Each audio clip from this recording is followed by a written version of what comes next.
چاہو ان کا فیصلہ کرو ورنہ انکار کر دو یا تو یہ تمہارا کچھ بگاڑ نہیں انکار کر دو تو یہ تمہارا کچھ نہیں بگاڑ سکتے، اور فیصلہ کرو تو پھر ٹھیک انصاف کے ساتھ کرو۔ اللہ انصاف کرنے والوں کو پسند کرتا ہے، اور یہ تمہیں کیسے حکم بناتے ہیں جبکہ ان کے پاس تورات موجود ہے جس میں اللہ کا حکم لکھا ہوا ہے، اور پھر یہ اس سے منہ موڑ لیتے ہیں۔ اصل بات یہ ہے کہ یہ لوگ ایمان ہی نہیں رکھتے۔ ہم نے تورات نازل کی جس میں ہدایت اور روشنی تھی۔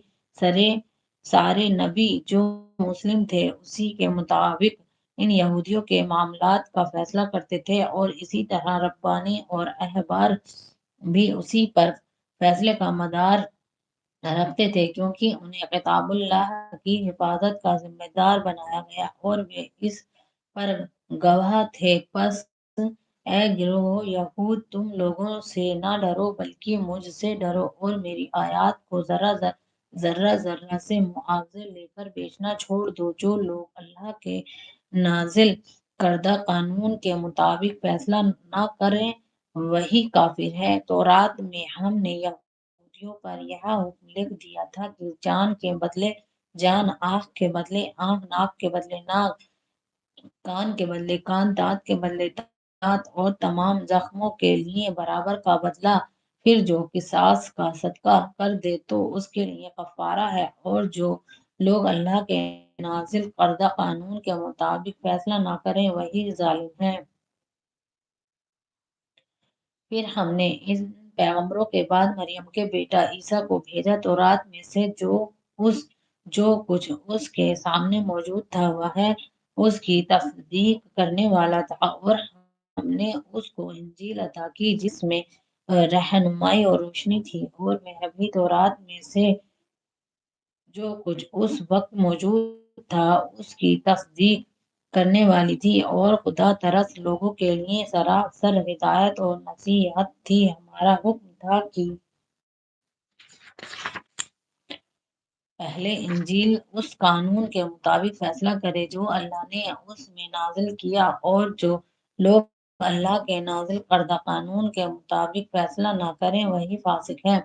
پھر اے نبی، ہم نے تمہاری طرف یہ کتاب بھیجی جو حق لے کر آئی، اور الکتاب میں سے جو کچھ اس کے آگے موجود ہے اس کی تصدیق کرنے والی اور اس کی محافظ و نگہبان ہے۔ لہٰذا تم خدا کے نازل کردہ قانون کے مطابق لوگوں کے معاملات کا فیصلہ کرو، اور جو کچھ حق تمہارے پاس آیا ہے اس سے منہ موڑ کر ان کی خواہشات کی پیروی کرو۔ ہم نے تم انسانوں میں سے ہر ایک کے لیے ایک شریعت اور ایک راہ عمل مقرر کی۔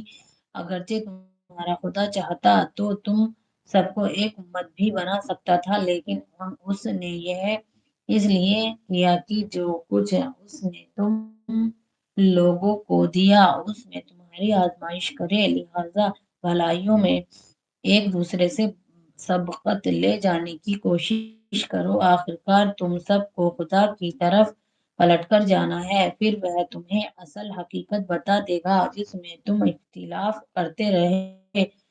پس اے نبی، تم اللہ کے نازل کردہ قانون کے مطابق ان لوگوں کے معاملات کا فیصلہ کرو اور ان کی خواہشات کی پیروی نہ کرو۔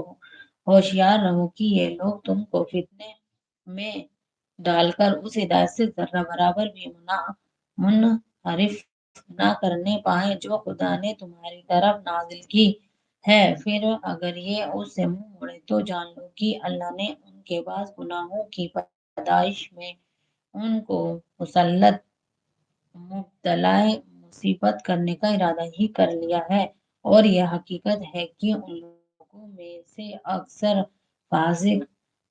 اگر یہ خدا کے قانون سے منہ موڑتے ہیں تو کیا پھر جاہلیت کا فیصلہ چاہتے ہیں؟ حالانکہ جو لوگ اللہ پر یقین رکھتے ہیں ان کے نزدیک اللہ سے بہتر فیصلہ کرنے والا اور کون ہو سکتا ہے۔